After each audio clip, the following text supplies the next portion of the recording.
So, Olly Alexander, the official blurb to the album Palo Santo says that it's about what it means to be human. So what does it mean? Oh, well, I'll let you know when I figure that one out.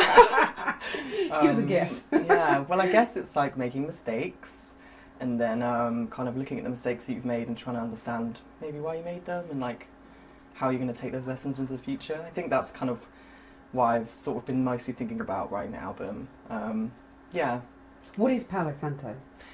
Well, Palo Santo is the name of this place that we created, this like unique years and years universe called Palo Santo, and it's called Palo Santo because, well, it literally translates to holy wood, which I thought was kind of funny, and also it's traditionally this like stick of wood that when you burn it, it gives off this really nice smelling smoke, and it's said to like cleanse your area of evil spirits, which I thought was like a good metaphor for songwriting. So called the album Palo Santo, and then this sort of kind of fantasy place that we made up that we set all the music videos from, that we're kind of telling a story about, and it's this world that's predominantly like ruled by androids and there are some few humans that remain, and the androids make these humans these like huge celebrities because they want to be more human. They're trying to figure out what it means to be human. I mean, that sounds kind of terrifying. Is there a sort of fear of artificial intelligence in there? Is that something you've been thinking about? Well, I'm kind of obsessed with AI and sort of how new technology is kind of like changing the way that we view our own humanity, you know, and so I'm really just fascinated by all the developments that are happening and how it's kind of like becoming this sort of new religion almost, like kind of investing all this stuff into technology does fascinate me. You sound kind of reverential about it. I mean, is it something you're obsessed excited about or obsessed concerned about, or is there a bit of both? I think it's probably a bit of both, yeah, because I'm interested to see what's going to happen, you know, what and how it will change the way we live our lives and everything, and I think some of it will be great and some of it will probably be not so great, like, but we'll just have to wait and see. That's why I think I would actually quite like to be, not that I think being cryogenically frozen really works, but I would be interested just to try it in case I could like actually pop up in like 300 years time just to see what it's like, you know, just for a day. Experiment you can repeat, really. Exactly, yeah, you've only got one shot at that. And it is a kind of genderless society, isn't it? The society you're depicting. Right. Does that stem from is there a conviction that, you know, we're getting more gender fluid in our way? Is that... Well, I thought it would be fun to imagine like what society might be like, you know, like hundreds, thousands of years in the future, and say, you know, what if we were replaced by AI? And I was imagining like if you're an AI robot, like what would your gender be, and what would your, you know, sexuality be, and like if you developed enough of a consciousness, would you not want to fall in love, and would you want to identify as a man or a woman? And I just thought it was like an interesting way to kind of pose the sort of, I guess, the issues surrounding gender and sexuality and identity. So I don't know, I sort of hesitate to like comment that's where we're heading, like a gender-free society. I think that would be quite cool personally, but yeah. Because some people, you know, if you look at the debate over self-identification, for example, I mean, the government today consulting on making it easier for people to choose the gender identity of their choice. To some people, particularly, you know, some feminists, that feels like an erosion of rights. Do you understand those fears, or do you think those fears are misplaced? I think they're misplaced. I think what's so frustrating about the way that this quote-unquote debate has been kind of distorted by, I think, you know, the press, and also just the way the conversation has become about something that I think is actually completely not connected to the issue itself. You know, we're not talking about people who you know, when people say things like, oh, I'll just identify as a helicopter, or I'll identify as a unicorn then, you know, if I've got the right to identify as whatever I want. And, you know, and that's not what it's about at all. We're actually just trying to help people to live their best lives, you know, to live the life that they want to. And so I'm just very frustrated that we seem to be like having an argument over like whether it's okay to identify as a helicopter or not. And it's like, that is not the issue at all. It's really just giving people their basic rights. What about the rights of women, for example, in women-only spaces? Is it important to keep those, do you think? Well, I do believe that trans women are women, so I sort of get confused where those two issues, you know, how they're supposedly meant to conflict with each other, because I think trans women are women and they need safe spaces too. And, you know, the argument that, oh, well, we have to be, you know, we're scared that someone violent will come into our bathroom. It's like that. There isn't a magic rule. There's not like some magic force field in front of a bathroom that stops, you know, potentially harmful people coming in, like that's you know, that's not what this is about. You know, it's do you know what I mean? I feel like again, it's an issue that's being distorted and sort of using kind of like fear tactics to just sort of spread misinformation. I do believe women should have women-only spaces and should feel protected and safe. And I think, you know, we need to work harder at making that available to women. I think trans women are included in that, so that's really sort of where I stand. The government's announced today a 75-point LGBT action plan. Yeah. Do you feel that the government's on your side on this? Well, I tried reading through the whole 75 points. I actually found it quite hard to find the actual action plan itself. Well, it's £4.5 million for a start. Yeah, yeah. I mean, I think it's really good that the government have come forward with a plan. Like, I'm happy to see that. And, you know, you ask any gay person, they'll tell you that it doesn't feel safe to hold hands with their partner in public. Really, I mean, I know that. I'm a gay person. Yeah, of course, yes. Really? So I'm not surprised by the results of this survey. You know, like, I think it's just highlighting, you know, an issue that's been there for a very, very long time. I mean, you've been called a trailblazing queer icon by Pink News. You're telling me that you would be reluctant to hold hands with your partner in public, even you? Yeah, yeah. I know, it's quite a statement. Well, I mean, how do you undo sort of like decades, if not longer, of oppression, I suppose, and discrimination and feeling like you aren't, it's not comfortable for you to be your authentic self, you know, or that the wider world doesn't accept you. Like, it's very hard to suddenly, we are going to flip a switch and suddenly everything's okay, you know. It's undoing, like, you know, a lifetime's worth of TV shows, of you know, seeing people in public and, you know, like growing up in a culture that tells you that you have to be one way and not another, and that, you know, so I think we're still suffering from all of that. So I think in regards to this LGBT action plan, you know, I'm happy to see that it's been, you know, put out there, but reading through it, I just feel like, especially this government, will just say whatever they like. And actually, I have yet to see the action sort of the follow-up actions take place. What do you want out of the government? What are they not doing that you would like to see them do? Well, I feel like their sort of pledges are a little bit weak in terms of, you know, I'd love to see a commitment to LGBT inclusive sex and relationship education across all schools, you know, and I think the government are saying that they're considering those proposals, or they're putting things in place, but, you know, and when it's age appropriate, and it's like, well, who decides what's age appropriate? Is the government deciding that, and how will they introduce that to schools? You know, I think we need to be, as soon as possible, you know, telling kids that it's okay to be trans, it's okay to be gay, it's okay to be lesbian in primary schools, you know what I mean? Like, I think we need to be doing it as early as possible, and as part of a broader kind of, you know, educational tool for all kids, not just LGBT kids. Because you were bullied at school, weren't you? Yeah, I was. And you had a pretty tough time coming out.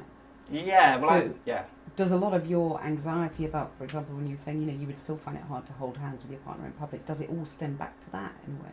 I think so. I think part of it does, yeah, because, you know, when you're a gay, I mean, for me, when I was a gay kid at school, I knew that it wasn't safe to be out. Like, I didn't feel like it was safe to be out. There weren't any other out kids, and that, you know, does plant this, like, seed of, you know, toxicity inside you that just kind of grows and grows. And I know we've come, you know, I was at school 10 years ago, and I know we've come a really long way, and the UK is a great place to be gay, I do believe that, but it doesn't mean that all LGBT kids at school are, like, thriving and feeling great all the time. They're really not.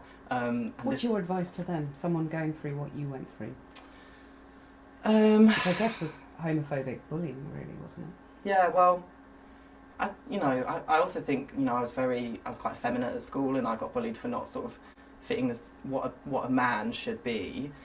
And so, well, I guess my advice would be that the things that, you know, if I was talking to an LGBT person who was going through this, I would say the things that you feel make you a target and make you a target for bullying, and are actually the things about you that are beautiful and amazing and unique, and are going to propel you to be the unique, strong, wonderful person that you are, and to try and find your brothers and sisters within the community, you know, to try and talk about what you're going through, which is which can be really hard for young people to find what that is. Like, you know, but thankfully now, you know, we have online tools for that. And I would just encourage like young kids to try and seek out support from either friends or from people they trust.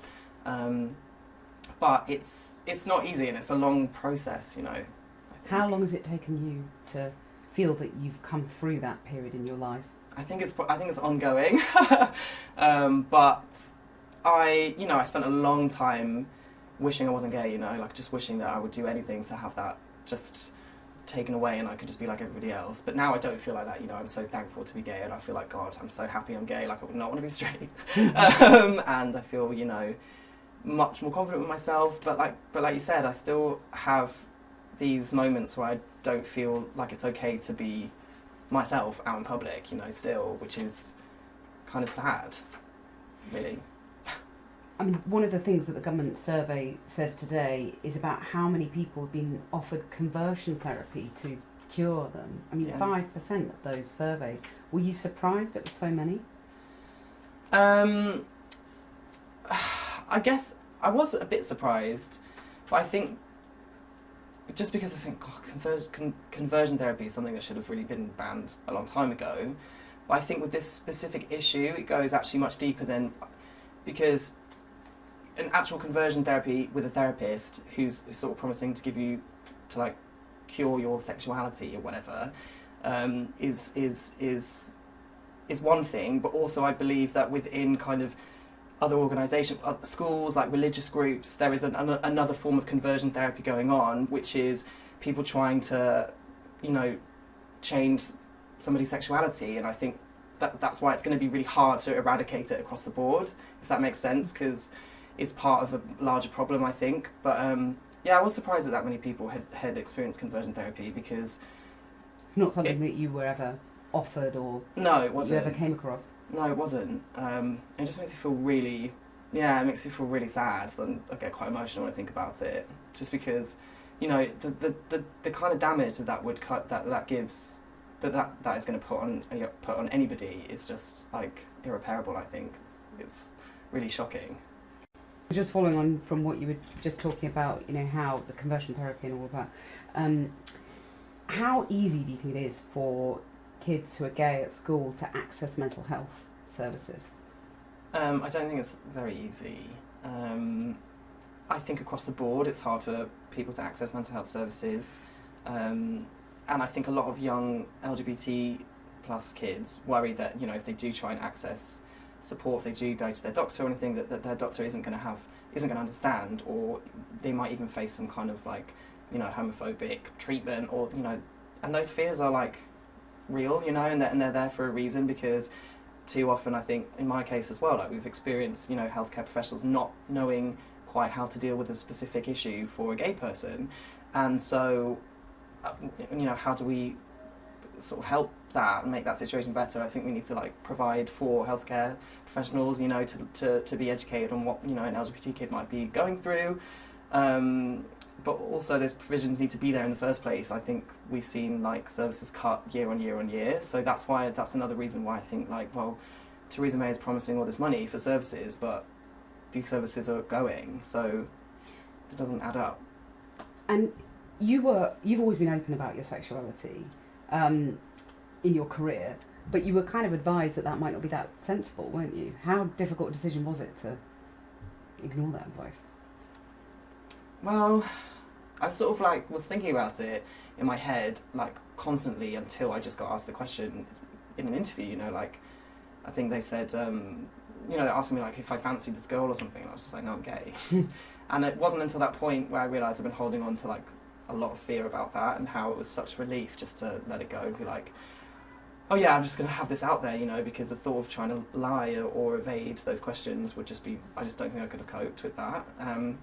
And now in your songs, I mean, you use the male pronoun, you know, to sing about being in love with a man, you know, you're quite open about that. Yeah. But that's quite unusual still in pop, isn't it? It is a bit unusual, I think. But, you know, you have to remember that there still aren't that many gay musicians out there making sort of, well, music that gets played on the radio, like, you know. And also, if you think about a lot of those artists work with songwriters, and we have a lot of gay songwriters, but we have a lot of ones that aren't, and so, you know, I'm not surprised that along the way the kind of pronouns get lost. But I've been quite adamant of like putting them in the songs and getting them, you know, getting them through, if that makes sense. Because, you know, I don't know, I grew up listening to songs with women speaking about men, and I just thought, well, I want to do that too. Like, why shouldn't I do the same? I'm just going to redo that question because I realised I sounded about 63 asking about pop. Oh, so, yeah. But you don't need to answer it. Okay, it came out all wrong. And now, I mean, in your music, you use a male pronoun, you sing about being in love with a man, you're quite open about it, but that is quite unusual in music still, isn't it? Yes.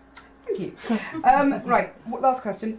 A couple of years ago you said you had a crush on Jeremy Corbyn. Is that still a passion, or has it faded? I mean, I do have a lot of love for Jeremy Corbyn. I also... Did you do the Jazz Fest? No, I didn't.